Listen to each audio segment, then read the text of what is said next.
Today I'm going to clean my 44 Magnum, and this is kind of an abbreviated version. Most of it is about disassembling the gun and not so much about cleaning it. Let's take a look at what we have here. We've got the cleaning patches, various different products, a new gun cleaning kit that has every size you can imagine, that you would ever want, for all the way from 12 gauge to 17 caliber. This is a new camera, just getting used to it. So, first thing I'm going to do is make sure that it's not loaded.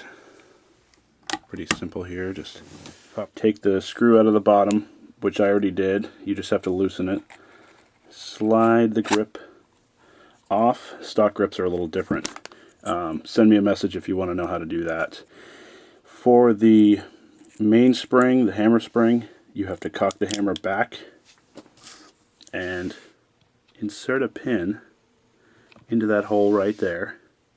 I have a jag that happens to fit. Put that in and then release the hammer via the trigger. So now all of that pressure, let me zoom out a little bit. All of that pressure from the spring is no longer on the hammer. It's all on this jag. So out comes this main spring. Leave the pin in it. There's a pin, cross pin for the hammer. That has to get removed now. Simply pull that out. And as you do that, the hammer is going to want to fall out. So you hold that, pull the pin out, set that down. I use a paper plate to set everything on to keep track of parts. Now to remove this hammer, you have to pull the trigger a little bit, and as you do that, it will release it. So hammer comes out, set that down. Now the simple part is you have to depress a pin that holds the trigger guard. There's a little détente that you have to push, which holds the trigger frame in.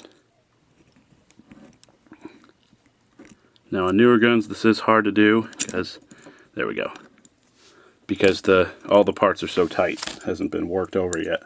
So you've depressed this little button here, which has released the trigger frame. Now simply guide that up and out. Clean it, whatever you want to do. Oil it a little bit. Set that down. Removing the cylinder and the crane could not be easier. Open the cylinder up.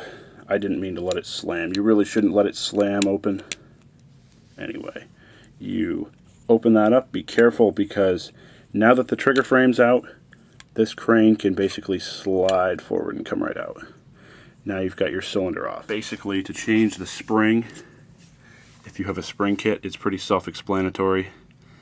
You need to compress that spring enough to get this off the end, and basically you can change that spring out. To remove the trigger spring, simply depress the latch on the back of the trigger frame and use something to push the pin out very gently. Get it started. And then all you have to do is go to the other side and pull this pin out. See the pin? Yes. Now this catch can be removed gently, set aside, and the spring can basically be dumped right out of it. Now all you have to do is get the other spring out of your spring kit. I got a spring kit at Midway USA for $10, and I'm really happy with it.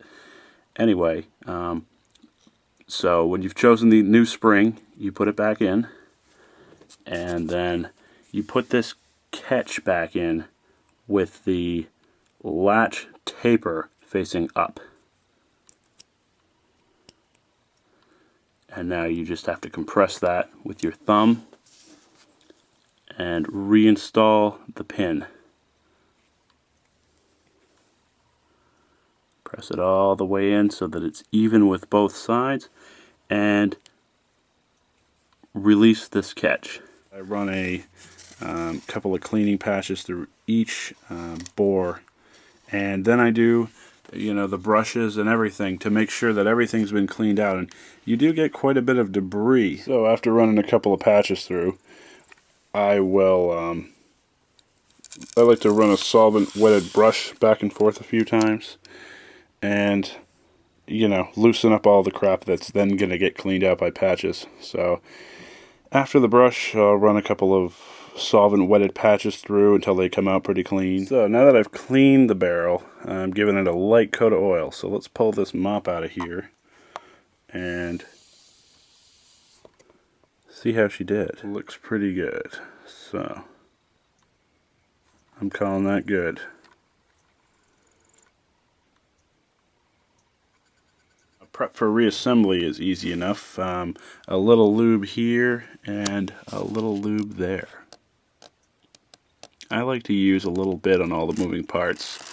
With stainless, it's not as important to lubricate the parts, you know, to oil the parts like the frame and the finish, because none of that stuff is really going to get affected a whole lot by the elements.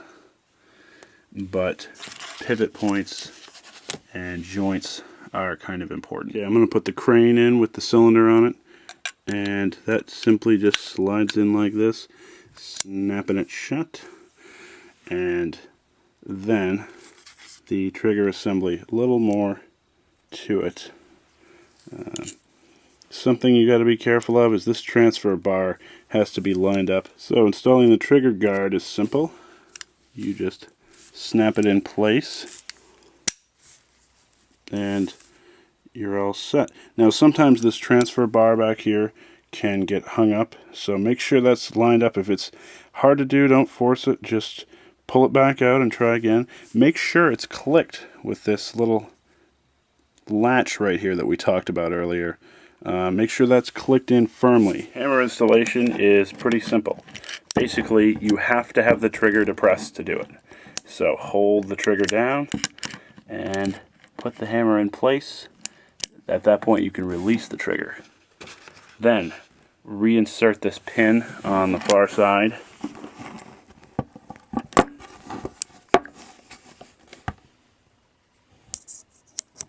And you're all set. Just line up the pin and snap it in. Then all you got to do is check to make sure everything works correctly. The hammer spring is not in yet. With the hammer decocked, simply install the spring with the little pin you still have in it and put it so the tapered, slanted part of the holder is facing forward.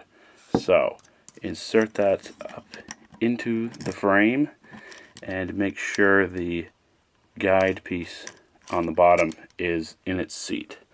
Then when you cock the hammer back, it will release your special little pin. Take that out. Now you're all set. Hammer cocked, cylinder empty, pull the trigger. Perfect. Cycling it through a few times and double action. Everything works.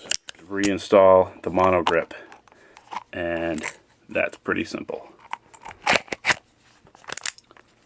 Tighten that screw and you're all done. Got a Super Redhawk again. So I hope this helped.